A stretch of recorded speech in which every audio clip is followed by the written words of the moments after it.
Mosquito everywhere. But wait, what if those tiny vampires are Aedes mosquitoes? You know, the one that carry the dreaded dengue virus. Oh, you haven't heard of dengue? Well, let me tell you, it's definitely not the souvenir you want from this rainy season. The dengue virus is basically the mosquito-borne viral infection that caused by dengue virus Dengue, which is this virus is transmitted through the Aedes aegypti mosquito and Aedes albopictus. There are 4 distinct serotypes of this virus, which is Dengue 1, Dengue 2, Dengue 3, and Dengue 4. So, if you are infected with one of these serotypes, you will get immunity against that specific serotype and not the others.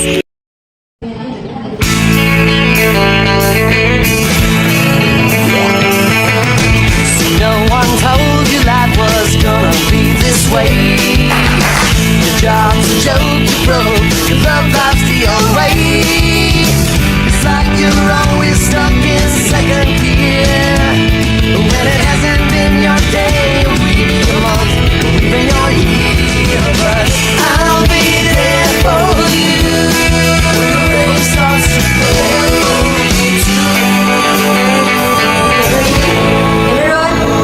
One, two, three, okay.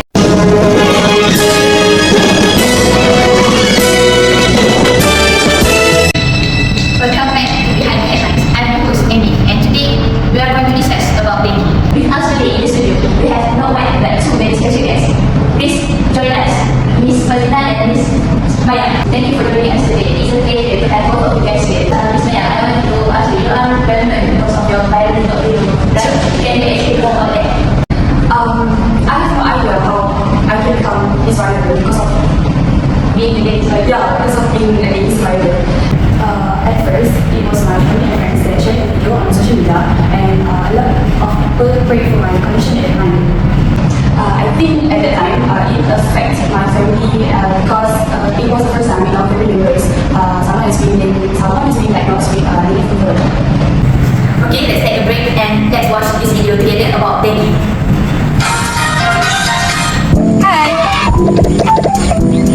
Dengue virus is transmitted through the bite of infected female mosquito, especially Aedes aegypti mosquito. Other species within the Aedes genus can also act as vector, but their contribution is usually secondary. Do you know, mosquito can also become infected by humans who have dengue virus. This kind of transmission can also occur up to 2 days before someone shows symptoms of illness and up to 2 days after the fever has resolved. Other kind of transmission is maternal transmission, which happens to a mother and her baby. When a mother in pregnancy has Aedes virus infection, her baby may suffer from preterm birth, low birth weight, and also fetal distress.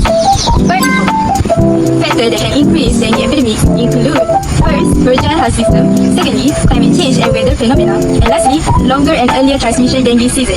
And so many more factors that you can find. I heard our vector control specialist Dr. Shai has something to say to you. Hi, I am Shaiza. I'm a vector control specialist. Today I will share with you guys some of what we did to prevent a dengue. First is eliminating breeding sites. Our first line of defense is identifying and removing breeding sites. For example, the open containers is perfect for mosquitoes to lay their eggs. So by keeping them closed or empty, we eliminating the problem at its source. Second is fogging operation. Usually, during outbreaks, the government of KKF will conduct a fogging operation to kill the adult mosquito. It is effective in reducing the mosquito population, but the problem is it's not a long-term solution. So, fogging must be combined with a long-term measures such as proper waste management and education. The next one is monitoring and data collection. We use the tools like overclips and monitor mosquito population. By using the data that we collect, we can identify the high-risk areas. The last one is community engagement and education. Dengue prevention is not just government's responsibilities, but it's everyone's. So, we teach the communities how to protect themselves by teach them how to using the mosquito nets, repellents, and maintaining cleanliness. So everyone, actually dengue is preventable if we all play our parts. By eliminating breeding sites, protecting ourselves, and stay informed, we can stop this disease at its track. Remember, prevention starts with you. Welcome back to our show Behind the Headlines. I'm your host Amy, and today we have 2 of our guests. Both of them have been dealing with dengue. First, I want to ask Dr. Fazina, how dengue affected people's health and emotion and our economy? You know, in Malaysia, dengue was first caught in Europe. But at the time, no one really paid much attention to it. So fast forward to doesn't like. Anxiety cases like this are already so it turned into a serious outbreak that leave people anxious and facing with heart-wrenching loss. Even for those who recover, dengue doesn't just leave personal. Many people feel weak and tired for a week and sometimes might be a month. And it doesn't stop there. Many people deal with heart issues and others even lose life because of the stress of their body went through. It is not just about getting better, it is about dealing with aftermath too. Dengue isn't just hit our health, but it hit our economy too. The government spent huge amount on prevention, treatment, and always campaign. But because doesn't stop there, our tourism industry take a blow. Many people learn about dengue cases and get scared, so they decide to vacation on somewhere else. And the number has dropped. The stigma still around today. So that's all that I can share with you. Thanks enough for sharing some information with us about how they affected people's emotions and health, and also our economy too. So, okay, on the line with us right now, we have Dr. from Institute for Medical Research to share with us about how they started and the history about the research. Hello, you guys hear my voice? Oh, okay. Good morning to the host. Morning, Dr. Can you share with us a bit how the history of dengue? So, in general, dengue was first discovered in the China dynasty.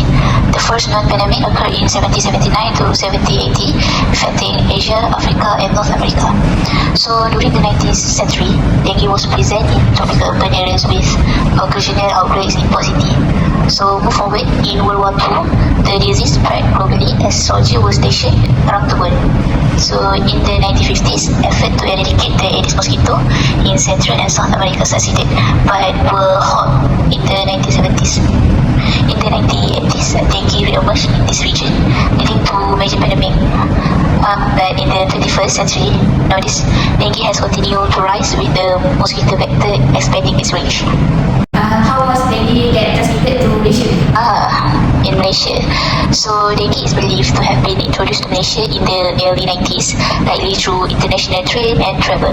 The first major outbreak occurred in the 1950s with the Aedes mosquito, primarily Aedes aegypti, as their vector, as the ultimate vector.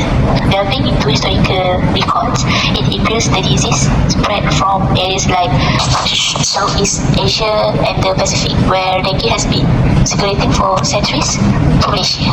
That was the information that I want to share with you guys. Thank you, Dr. for sharing the information. Now that with our guest, so Maya, can you tell us a bit about your experience dealing with dengue? I thought it was normal to be fever, but the symptoms get worse for me. Can you tell us a bit about the symptoms that you get? I remember feeling so weak, just unable to move out of bed. The worst part was the constant headache. How do doctors react about the symptoms that you get? When I went to the doctor said it was just normal dengue fever. But then suddenly there's infection in my bladder, and the doctor reminded me to stay hydrated, take a lot of rest, and take the medicine they prescribed. Was it hard for you to overcome the symptoms? Yes, it was very hard. The fever would come in waves. 1 minute I'd be swelling, and the next I'd be shivering. I keep trying to find comfort, but I didn't help much. When you started to get I started feeling a little bit and broke. I could eat a bit more, even if it was just for purpose. And the doctors told me to avoid anything, to avoid food that is makes me heavy, so I started to easy digest food. But gradually I gained strength and I'm back to normal food. Thank you for sharing your insight with us today. We appreciate for both of you for spending your time here, and we wish you all the best to your future. To our viewers, thank you for tuning in. Stay with us for more great content in the future. We hope to see you again next time. Bye! No one told you life was gonna be this way. Your job's a joke, you broke, your love life's the old way. It's like you're always stuck in second.